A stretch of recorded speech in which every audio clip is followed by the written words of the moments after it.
Welcome, everybody, to another edition of the PA High School Football Report. I'm Brian Linder, here again with Dan Sostek. Dan, what's going on, my man? Not much, it's starting to get to that point of the year where it feels like we have football almost every day of the week now. I've got a game tonight, game Friday, game Saturday. Wouldn't want it any other way though. We're already more than halfway through the season, so only so many more of these weeks left. It's funny. We did a bunch of Mid-Penn mid-season stuff on Penn Live. We'll probably have some statewide stuff up before the end of the day Friday morning. So go check that stuff out. Handed out a lot of grades and stuff. Fantasy football season too, man. We're in the mid-season of your regular season in high school football here in Pennsylvania. And in fantasy football, I think we're reaching the point where everybody's starting to they're starting to panic a little bit and figure out that maybe that all-star team they thought they picked a couple weeks ago ain't gonna win them a title. Where are you at with it, Dan? How's the fantasy teams looking? I have a couple, and I think last week I lost a matchup because Tutu Atwell caught a garbage time touchdown pass, and I lost by 5 points. So it was last weekend was one of those weekends that you kind of wonder why you waste your time playing this game because it's just incredibly annoying. But there'll be weeks that you feel like you're a genius too, so you just have to ride the highs and lows. I did get Devon Achan. It's pronounced Achan, not A-Chain, on waivers. So I cut him, Dan. I needed a quarterback. I had to cut him before last week, and then he went off. Yeah, and again, that's why we waste our time playing fantasy football, man. It's a brutal thing. Your Patriots, they're looking pretty good. I think they'll be all right. I mean, seeing Miami put 70 on a Denver team kind of makes their defensive performance look a little better. I mean, I'm not sure about the offense, but they've got it seems like they drafted a stud cornerback, and maybe Chad Ryland will make some more kicks next week. But it was rainy. I mean, at the very least, we get to play Zach Wilson one more time, so that's the bright side of everything. So outside of fantasy football, sidebar there. We always take these sidebars in this podcast. We're just talking football. So Dan, when we look at the whole state, because we're pretty Mid-Penn centric, like I said, because we're here in Harrisburg and we sort of focus on the Mid-Penn, but then we look outward at the state. 6A to me is one of the most interesting classifications because you have St. Joe's Prep sitting at the top, one loss to IMG. They got Samaj Jones, the Cincinnati committed quarterback, a bunch of D1 receivers around him. The defense, Anthony Saka's over there on defense, Maxwell Roy's down in the middle. They got ballers, and we began the season where I don't think any of us thought anybody could touch them. And that still might be the case, but there's some other teams I think, Dan, that might have a shot here. Yeah. I mean, Central Catholic just picked up a huge win against North Allegheny, and that was a pretty contentious game for all week, and even at the game, some very weird trash talk in my opinion. You know what was interesting about that, Dan? All year, Central Catholic's we talked about the D1 linebackers, Cole Sullivan and Anthony Specca, and we talked about the quarterback, Peyton Weiner. I'm sure I'm pronouncing it wrong. I'm going to Peyton message back and forth, but I'm going to make sure I'm getting it right. You got the Peter Gonzalez out at wide receiver, who's a D1 guy, Vernon Settles. You got all these weapons, and this Elijah Faulkner kid, who you hadn't really heard a lot about, runs for 220 yards against North Allegheny, adding another real threat and dimension because that was a good team. Central Catholic, I think, could put up a fight. And, I look at the state rankings, though, Dan, and you got Central Catholic sitting there at 2 at 5-0 out west. Parkland's at 3. Central Bucks West is at 4. Central York's at 5. Manheim Township's all the way down at 6. Yeah. I would put them – I think Manheim Township can put up a fight against any team in the state, okay? I think they would beat Central York personally. I mean, I think part of it's because I think Central York might be, on par with them talent-wise, but Central York's got a sophomore quarterback. They've got some younger pieces, and they're kind of a little more, you kind of know how they're going to try to beat you. Whereas I think Manheim Township can do it all because I think we've talked a lot about the passing game with Hayden Johnson, Landon Kennel. they've got a really good running attack too. They've got a really good defense. I think they've played a slightly tougher schedule than Central York. So I mean, I agree with you. I think you could put them all the way up, to 3 or 4, frankly. They're my 3 team. Yeah. Because when I talk about the teams that I imagine being in that 6A race, I'm thinking St. Joe's Prep still the clear front runner. I think Central Catholic could get in there and mix it up with them. Could maybe even beat them. And then I And think honestly, Manheim Township's sometimes, like the underdog that could really surprise people and put up a fight.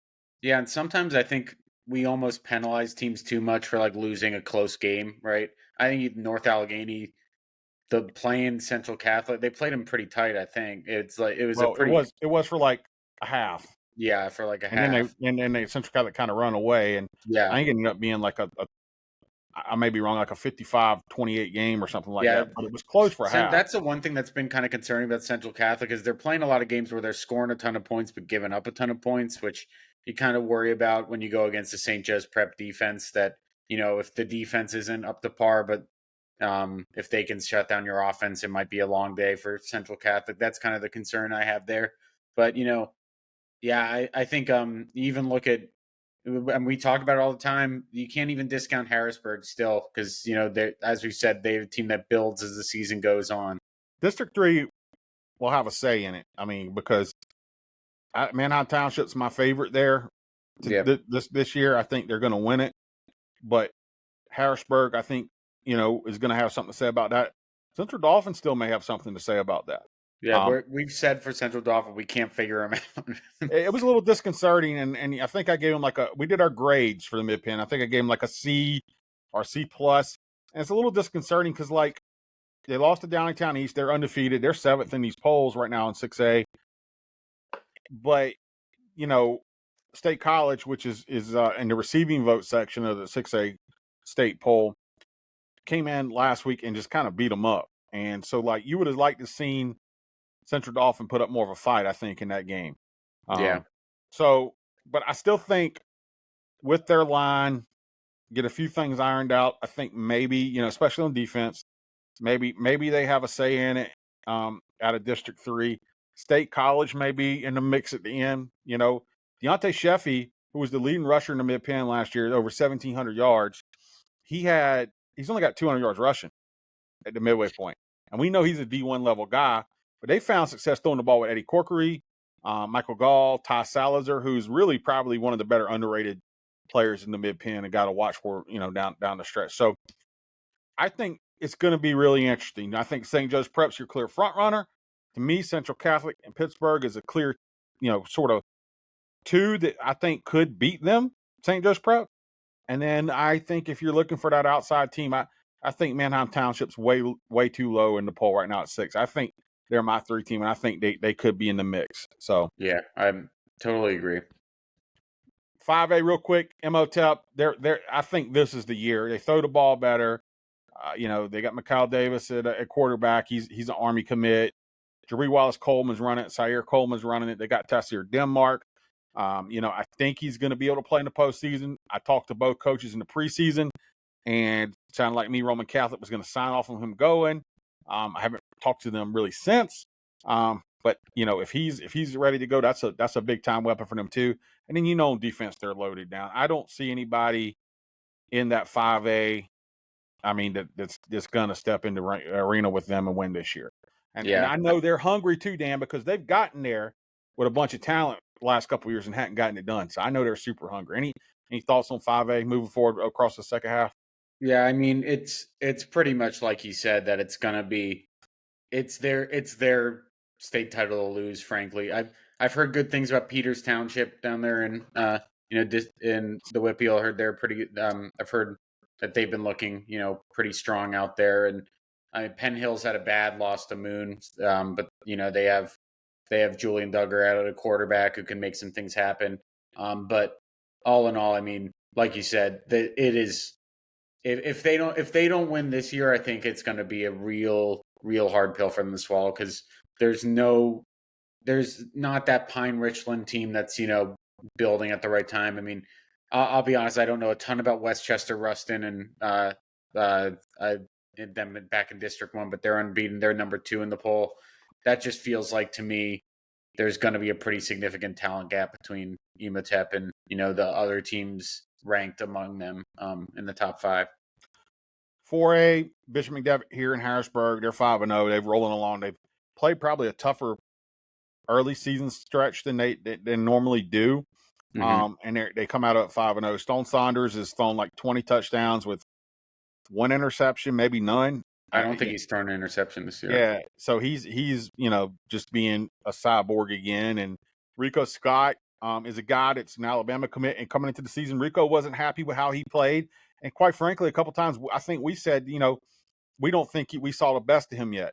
This year, I think we're seeing a lot of what he can do. And Jeff Wechter told me the big development for him this year has been he's only been playing wide receiver for 3 years.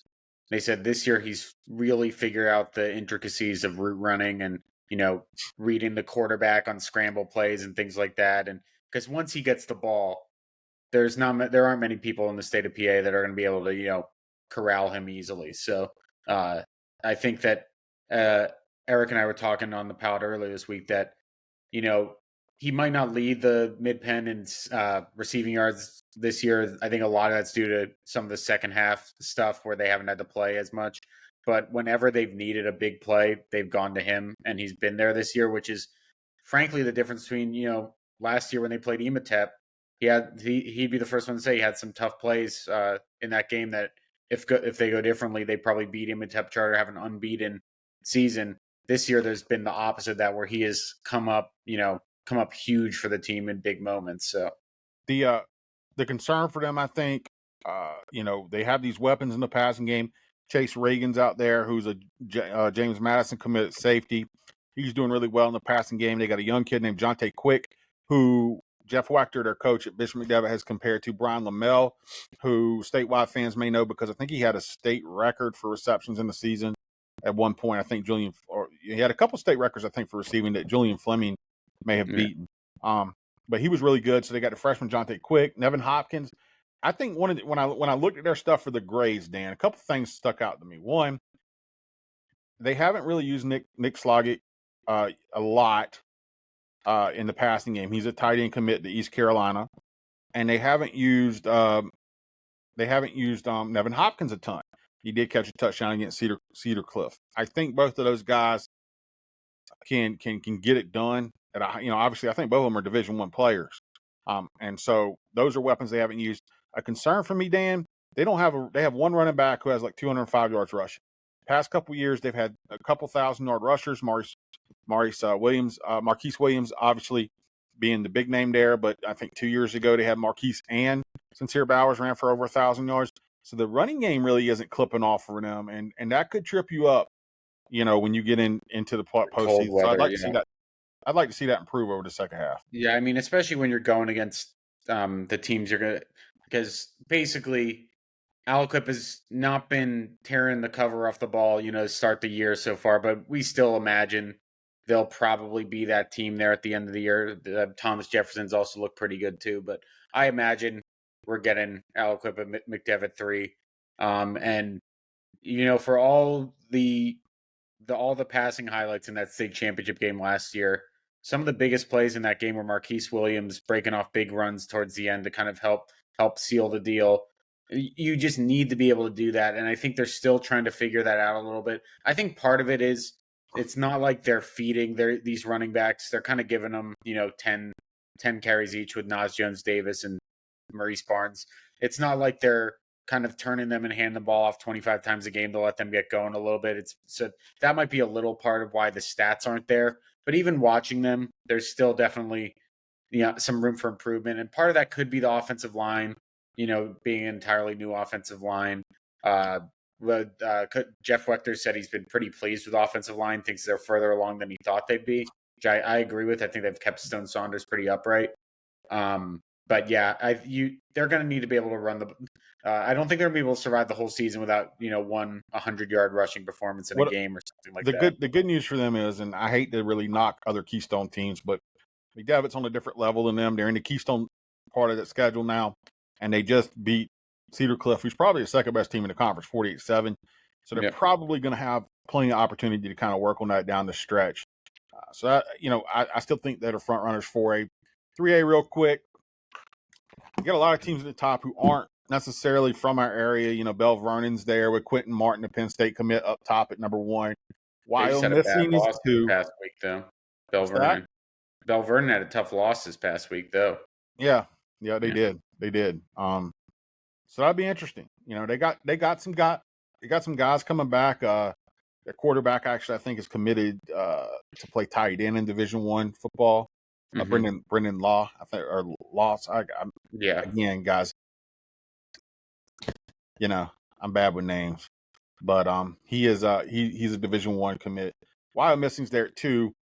Kind of same old Wild Missing. They're not gonna wow you with like D1 skill guys, but they probably got some PSAC skill guys and then some D1 linemen with Caleb Brewer and those guys.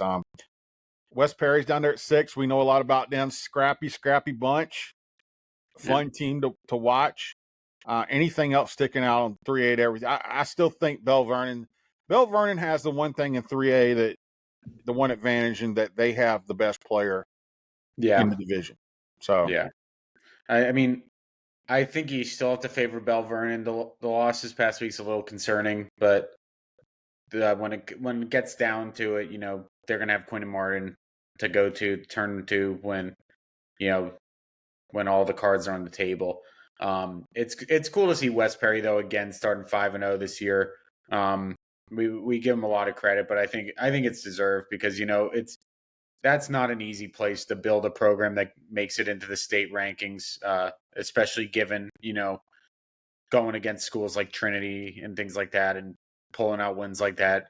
I think it just speaks a lot to that group there. But I still think that they could make a run in the district playoffs and maybe get that state playoff berth, but it's always going to be tough with that Y missing giant at the top. But if you go by the transitive property, they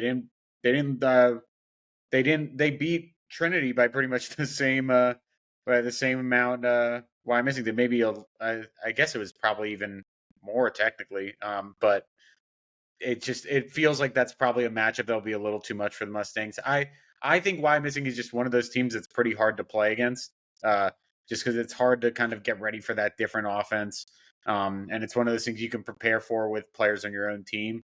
But once you get there in a playoff setting, it's a little bit different. It's basically like the closest you get to facing a military school or something, like the way they play football. They're not going to make a lot of mistakes. Yeah. And so, you got to play a pretty clean game to beat them. You know what they're going to do.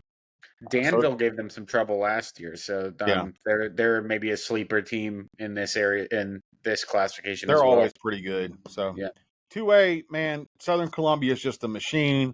They got another Garcia back this year. I know he's hurt last year. I think this is Garrett Garcia, maybe. There was Gage and it seems like about 25 Garcias who've all been really good football players. And I'm pretty sure Garrett is the guy there this year, with some other guys as well. They're the standard. They're kind of like Wild Missing. They don't make mistakes. They run their plays, they execute them, and they win football games. And so they're 5-0 in number 1, and I would think probably the favorite to repeat. If there's a team there that Westinghouse is interesting to me. I mean, they lost Keyshawn Marcel last year. I think we hyped him a lot. He was a pretty fun quarterback to watch play for them last year. But I mean, they've got one of the best, one of the quickest rising prospects in PA, and Keyshawn Robinson. That kid's really good. He's just a sophomore, and it's not like Westinghouse got the doors blown off by Southern Columbia last year, and Southern Columbia lost Wisłowski. I wouldn't count out Westinghouse or even Farrell for that matter, but it's also, again, hard to count out Southern Columbia. Like Southern Columbia, you got to take the belt from them for us to not. Richland is a fun team. They got the Evan McCracken kid, I think, at running back. He's Army commit. He's like a little Christian McCaffrey or something out there. Like, obviously he's not Christian McCaffrey. He wouldn't be committed to Army, but he's sort of like that skill set, and they put up some numbers, and they're fun to watch. And of course down there with the local team, we got Trinity, and they're a little bit banged up right now. They play Wild Missing really close. Probably could have beaten Wild Missing, and I got to tell you, they come out to the end of the season, if Messiah Mickens is running on full cylinders, they might could beat anybody on a given day. Yeah, I mean, I think we agree that if we were, it is hindsight, but it's kind of tough to look at, how Messiah has, he still put up numbers against West Perry, but you could tell he wasn't 100%. There are a couple of runs that went for 20 that would have been a touchdown if he was healthy. And then I believe Tom DiMartini said he didn't finish the game against Boiling Springs. Yeah. You just kind of wonder if it's time for them to, pick up some wins with Christian Joy running back, build for the playoffs. And because if Messiah Mickens is healthy, they'll have a puncher's chance, I think, against a lot of teams. So you just got Joy to is keep obviously not Messiah. Messiah is a Penn State commit, but you saw Joy, and man, he runs hard. He's a good runner. Yeah, he's like a little scat back, kind of little Deuce Vaughn, Darren Sproulsy almost a little. Yeah. But he runs tougher than his size indicates. He's a little more straight line. Messiah's got all the athletic ability. To me, from what I've seen of Christian, and you've seen him more up close, is a little more straight line. He's going to get to the hole and go. He's a good pass catcher too. I think they could survive using him for a couple of weeks. Again, I'm not a football coach, and I don't have Messiah's medicals in front of me. And I'm sure Messiah Mickens is the type of kid. In fact, I know he's the type of kid because I don't think he'd be playing in these games if he wasn't telling the coaches, "I'm good, put me back in." Yeah. So I imagine it's just a situation where they might have to take him to the side and be like, "Hey, we really need you healthy at the end of the year," or maybe who knows? Maybe he's fine this week, and it was just a couple weeks of icing it up during the week, and he'll be fine. So who knows? But I think we both agree that any noise they make in the playoffs is going to be because of having that kid healthy. Because without him, that's kind of their equalizer. 1A Steel Highs at the top. They're here in our area. We've spent probably 2 weeks just delving into every game they have this year. The funny story is their quarterback, Alex Irby, is, I think, about 600 yards away from breaking the state record. Now, very confident in saying that because we have gone back through just every game this season. I've went through them. Eric Epler's went through them. There are a few things that Steel High employs in their offense, which are short passes, that we sort of reviewed to try to make sure the stats are on point. We're pretty confident in that at this point. So he's closed in on a state all-time passing yardage record. Very good quarterback, 6'4", 210-poundish guy with a big arm. He's got 2 state title rings, Dan, and looking for a third in his 4-year career. Around him, Rel Caesar at wide receiver, who's, I think, an underrated kid who doesn't have a lot of college offers, who should probably be playing somewhere. Jayon Perry's a guy that hasn't been talked about a lot, who is a stud. I mean, he won the game. He didn't win the game for them in the Class A title game, but he was the guy. I mean, he was imposing his will in defense. It was him and Marquise Beasley, yeah.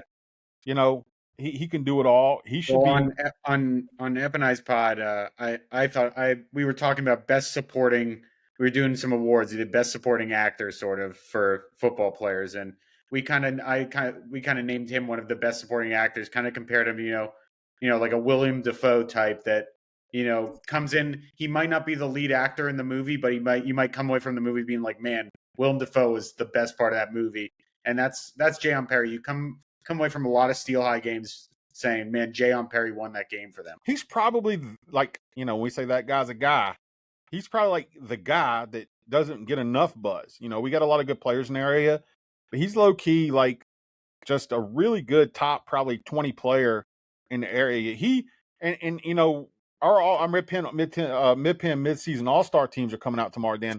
I don't think he's on there because he doesn't have a lot of big numbers yet, but I'm almost would bet you, $1 million that he's probably going to be on that end of the season team as long as he stays healthy, because there's no way that he's not going to factor in a bigger way down the stretch for Steel High. And they're trying to use Nazir Fuller a little more too, who, according to our surveys, is the fastest player in the Mid-Penn at a 4.38. He did break off one against Amani Christian, so he's quick. And then we haven't mentioned Ronald Burnett, who was a 1,000-yard rusher last year. I think he's on pace to hit that again this year. So the point being is they got Alex. They got all these weapons around him.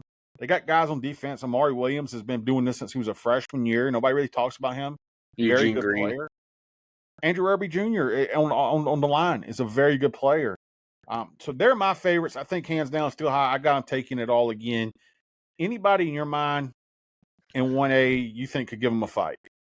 I mean, we're not supposed to root for things, but I think you can root for, matchups to happen or things like that. If an ideal matchup, I would just like to see Steel High versus Bishop Canavan again, just because of how weird the last game was. It was one of the weirder opening games. Steel High, for people don't remember, Steel High won that game at the Peach Bowl in Chambersburg with Bishop Canavan on the 1 yard line and not getting a playoff as time expired. I forget if there was a timeout involved or not, but I believe they just did not get a playoff at the 1 yard line. It was crazy, and it came after some turnovers. It was just a wild game all around. Canavan has some good players. So they've got that. I mean, Jason Cross is a really good player on that team. They have a Jason lot. Cross, I think, might low key be like the best safety in the state. He doesn't get he doesn't get put up there with a lot of other guys 1A all the kid. time. Yeah. He's just a great athlete. Yeah, and so I think that we've seen those two teams play before, and we've seen them kind of match up well. The only differences in that matchup last year, Steel High didn't really know what it had in Ronald Burnett. Now they know what they have in Ronald Burnett. Ronald Burnett just had an incredible game against Big Spring, and it was cool talking to Alex Irby about him because he said it's been really cool to watch Ronald Burnett kind of mature. From last year to this year, he says that that's been one of the biggest areas of growth he's seen, where he says football's really helped him kind of figure out what he needs to do. And you've seen it this year. He's really hit the ground running. And I think that might be the difference between Steel High this year and last year. Is last year it was kind of an uneven start because they didn't really know. They were trying to figure out who the running back was going to be for that team last year. I think they know that now. And the running game's been a huge part of, why they've been able to survive some tougher matchups to start the year. It's going to be fun to watch all this unfold, Dan. We got, I think some really exciting matchups in the different classifications. We do our all PA player of the year every year. Julian Fleming won it a couple times. He just had a big catch in Ohio State's win over Notre Dame. Makai Flowers won it once. Nick Singleton, Javen Williams. I'm sure I'm forgetting somebody. We're here now at the halfway point, and I'm looking, and I'm already thinking, ever win it. And your boy Phil Dracovic didn't. I've been watching you tweet through this and whatnot, and any other game in Blacksburg. Yeah, is he going to play this week? I just saw a quote. Pat Narduzzi is not revealing who the starter is, so that's. I'm still pulling for Phil, my man, but. Yeah, but we're here at the midway point, and I'm looking down the stretch, and I'm excited to see who emerges as the top guy this year. I think they're front runners. Alex Irby, obviously, I think is one. If his team wins a state title, Stone Saunders is probably in that mix. Rico Scott, out west, Quentin Martin. If Bell Vernon can win it, Samad Jones probably. A lot of good players in the state right now. Yeah, so we're looking for somebody to rise to the top, Dan. Yeah, I mean, I think you named most of. Stone Saunders might end up having the most gaudy stats if he keeps it up. But I mean, it's going to be hard to argue with Samaj Jones too if he wins the third state title in 4 years at 6A. I mean, if both him and Alex Irby win it, there'll be an interesting conversation. I honestly would personally, kind of the way I do these things is I almost kind of factor in level of difficulty. So I'd probably penalize Samaj a little bit for the sheer amount of talent he has on that team, and kind of maybe boost Alex Irby up because of just a kind of local team in Steelton. But long ways away from that. It ends up it's especially because it's not like an NFL MVP, right? You factor in all the playoffs and everything, and so many people can change where they stand. Because I'm not sure if Riley Rebel would have been first team all defense before his playoff run, and he was a stone cold lock at the end of the year. He busted Aliquippa up, man. Yep. He did the French dogs wrong in that game. Yeah, that was still. I keep saying it, but that was one of the best performances I've ever seen in a high school football game. James Madison has him listed as a defensive tackle. The last time I looked, he was supposed to go there to play center, which I thought he'd been really good at, but defensive tackle he's really good at too. Listen, go check out our website, PennLive.com. Like I said, we have a ton, just an absolute ton of midseason stuff up there today. Dan and Eric going out to games tonight. We're going out to a bunch of games tomorrow, but there will be more midseason stuff. Like I said, midseason all-stars, under the radar stuff. There may even be some statewide stuff. We can get to that. You look on there today, Dan, we did report cards. Quick glance at those. East Pennsboro getting an A+. We talked about them before. We gave McDevitt an A+. We gave Steel High an A+. We gave West Perry an A+. And that's all I'm going to give away there. Hershey, I'll give them away. Surprise with an A. I mean, I don't think anybody thought they would be 4-1, right? They did get busted up by Cedar Cliff. But there they are. And stat of the week, Dan. I texted you guys last night. As we're going through this thing, we're breaking down teams. We're looking at it. Halifax and the Mid-Penn Liberty is 3-2. We gave them an A. Now, you don't get many teams that are 3-2, 2-3 with an A. That's a C or D sometimes. But Halifax, guys, across the last 4 years, has won 3 games combined. And they won 3 in the first half this year. So really good story going on there. Tegan Carroll's having a big year for them at quarterback with over 1,100 yards. A lot of stuff. Dan, you and Ep did Mid-Penn offensive and defensive player of the year, sort of MVP candidates at the midway point, looking at the top guys there. We did storylines. What am I missing, Dan? We had state rankings there. Dandy does. It's a chock full of chock. We have our stat leaderboards. We've got everything on there right now. Check that stuff out, and I'm going to take you before we close it out. Dan has a really good story coming tomorrow. An East Pennsboro soccer player who had an amazing battle against leukemia and beat it. Really good story.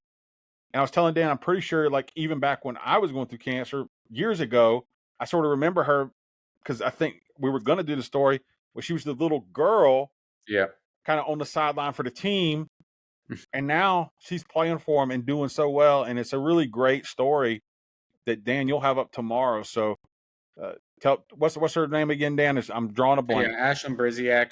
She was an honorary captain, one of when she was in, second grade for the East Pennsboro team. They made all the way to a state playoff appearance for them, which is, a pretty big deal for that soccer program. And, now as a 10th grader, she's cancer-free and is a team captain, just playing on the team, scoring goals, scored a goal in a win over Middletown a couple weeks ago. They're 8-1 as well. So it's a pretty cool story. She got to meet, the U.S. women's national team while she had cancer and everything. And they're still doing stuff, speaking at thons and everything. So, pretty good story in the local community. There's a ton of those. And we only find out about these because, coaches and parents and things, reach out to us. So, we can't tell these stories unless, unless you let us know about them. But we love telling stories like this. It's a great story. She's such a fighter. And so check all that stuff out, PennLive.com. Dan, we're at mid-season. It's starting to get cold. It's big boy season, my dude. I've got long sleeves on. AMC's running they're running the horror movies, like 24/7 and stuff. Yeah. And I'm sort of like Richard Christie.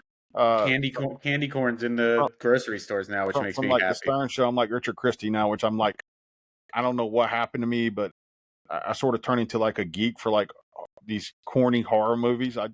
Not did I even think they're really good. I just watch them and sort of laugh at them. Yeah. So I just sit around all day watching horror movies. It's big boy season, dude. It's going to get cold, and we're going to be out there. Are you a candy corn guy? Busting heads. No candy corn, man. Oh, that's my favorite. I love candy corn. You know what I like? People don't like Peeps. Peeps are great. I like anything that's just pure condensed sugar. I knew I liked you for some reason, like everybody everybody says Peeps are garbage. And I'm like, Peeps are fantastic. What are you? I can eat Peeps, until. Yeah, Peeps and candy corn both. I could pop a whole bag of candy corn if I wanted to. I can't get with you on the candy corn. But anyway, listen. Until next week, PennLive.com. I'm Brian Linder. Dan Sostek. Follow us on Twitter.